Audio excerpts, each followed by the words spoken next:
Assalamualaikum warahmatullahi wabarakatuh. Di video ini kita akan membahas mengenai Syekh Datuk Kaffi. Makam dari Syekh Datuk Kaffi ini terletak di puncak Gunung Jati yang dimana dipisahkan dengan jalan besar dari Gunung Sebung, tempat makam Sunan Gunung Jati. Yang dimana beliau ini merupakan seorang ulama asal Melaka. Gelar Syekh Datuk yang disandangnya sendiri adalah gelar warisan dari kakeknya, yakni Syekh Datuk Isa Tu Al-Malaka. Ayah Syekh Datuk Kaffi yang bernama Syekh Datuk Ahmad adalah saudara kandung Syekh Datuk Saleh, yakni ayahanda dari Syekh Datuk Abdul Jalil atau dikenal dengan Syekh Siti Jenar, yang menjadi penyebar Islam di Duku Lemah Aban Cirebon.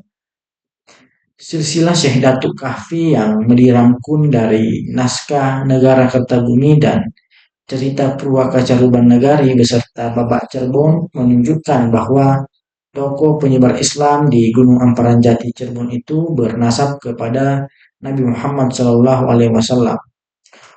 Urutan-urutan silsilahnya dari atas adalah sebagai berikut ini, yakni Nabi Muhammad SAW, turun ke Sayyidah Fatimah Az-Zahra, kemudian Imam Husain, kemudian Imam Ali Zainal Abidin, kemudian Muhammad Al-Bakir, kemudian Imam Ja'far As-Shadiq, kemudian Ali Al-Ubaidi, kemudian Muhammad Al-Nakib, kemudian Isa Al-Rumi, kemudian Ahmad Al-Muhajir, kemudian Ubaidillah, kemudian Alawi, kemudian Muhammad, kemudian Alawi, kemudian Ali Khalid Qasam, kemudian Muhammad Sohib Al-Mirbat, kemudian Syed Alawi, kemudian Syed Abdul Malik Al-Gujarati, kemudian Syed Amir Abdullah Khanuddin, kemudian Syed Abdul Qadir, kemudian Syekh Datuk Isatu Malaka, Syekh Datuk Ahmad, dan berakhir pada Syekh Datuk Kaffi.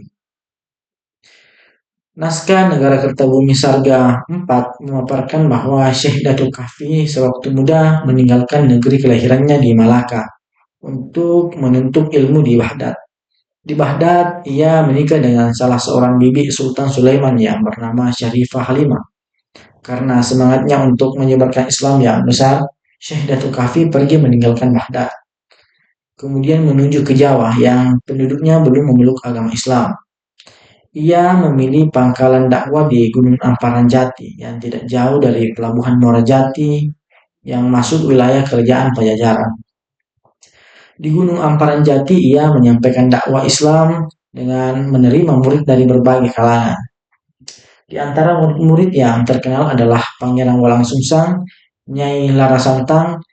Keduanya adalah putra Prabu Siliwangi, Raja Pajajaran dari hasil pernikahan dengan Nyai Subang Larang, putri Ki Geneng Tapa yang menjadi murid Syekh Hasanuddin Qurrah Karawang.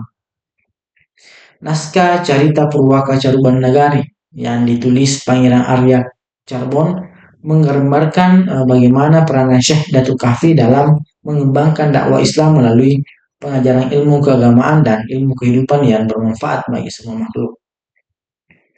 Melalui pendekatan yang bersifat persuasif, Syekh Datuk Kaffi menanamkan akar dakwah dengan sangat hati-hati. Dikisahkan sewaktu Pangeran Walang Sungsang telah selesai menuntut ilmu selama 3 tahun, Syekh Datuk Kaffi ini memintanya untuk memimpin santri-santri yang lain untuk membuka hutan di kebun pesisir guna dijadikan hunian baru. Setelah berhasil menjadikan bekas hutan tersebut sebagai hunian, dinamakanlah hunian baru itu Caruban Larang. Di situ dibangun tajud atau masjid sebagai pusat kegiatan agama penduduk. Nah, atas keberhasilan memimpin pembukaan hunian baru yang dinamakan Caruban Larang, Pangeran Walang Sungsang oleh Syekh Datuk Kaffi dianugerahi nama Ki Samadullah. Atas kesepakatan, Ki Danusela yang merupakan pejabat kerajaan Pajajaran diangkat menjadi Ku Caruban Larang yang digelari nama Ki Geneng Alang-alang. Ki Samadullah sendiri diangkat menjadi pangraksa bumi bermula dari dusun kecil hasil membabat hutan. Caruban Larang kemudian berkembang menjadi tempat hunian yang besar karena menarik banyak penduduk baru dari berbagai tempat untuk tinggal di situ. Seiring tumbuhnya Carubang Larang sebagai hunian baru, Syekh Datuk Kahfi meminta Ki Samadullah untuk menunaikan ibadah haji. Sewaktu Ki Samadullah kembali dari haji, ia menikah dengan putri Ki Danusela yang bernama Nyi Indang Giulis. Tidak lama setelah Ki Danusela wafat, Ki Samadullah diangkat menjadi pengganti kedudukan mertuanya itu sebagai penguasa Carubang Larang. Bahkan dengan kedudukan sebagai putra Prabu Siliwangi, Ki Samadullah membangun keraton untuk pusat kekuasaan dan diangkat menjadi Raja Carubang Larang. Prabu Siliwangi yang mengetahui bahwa penguasa baru di Carubang Larang adalah putranya mengirim putusan di bawah pimpinan Tumenggung Jagabaya guna menyerahkan tanda keprabuan kepada putranya tersebut.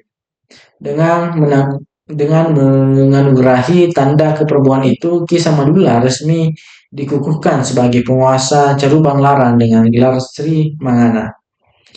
Syekh Datuk Kahfi tidak saja berjasa besar dalam mengambil peranan menjadikan Pangeran Walang Sungsang menjadi penguasa Muslim pertama di Jawa, melainkan berperan besar dalam mendidik santri-santrinya menjadi tokoh-tokoh penyebar dakwah Islam yang terkenal. Di antara sejumlah tokoh penyebar Islam pernah belajar di pesantren Engkran Jati, asuhan Syekh Datuk Kahfi yang kelak dikenal sebagai anggota Wali Songo adalah Syekh Siti Jenar atau Syekh Lemak Abang, Masyayikh Munat atau Sunan Derajat, kemudian Raden Syahid atau Sunan Kalijaga. Nah, itu kisah mengenai Syekh Datuk Kahfi. Semoga bermanfaat untuk kita semua. Assalamualaikum warahmatullahi wabarakatuh.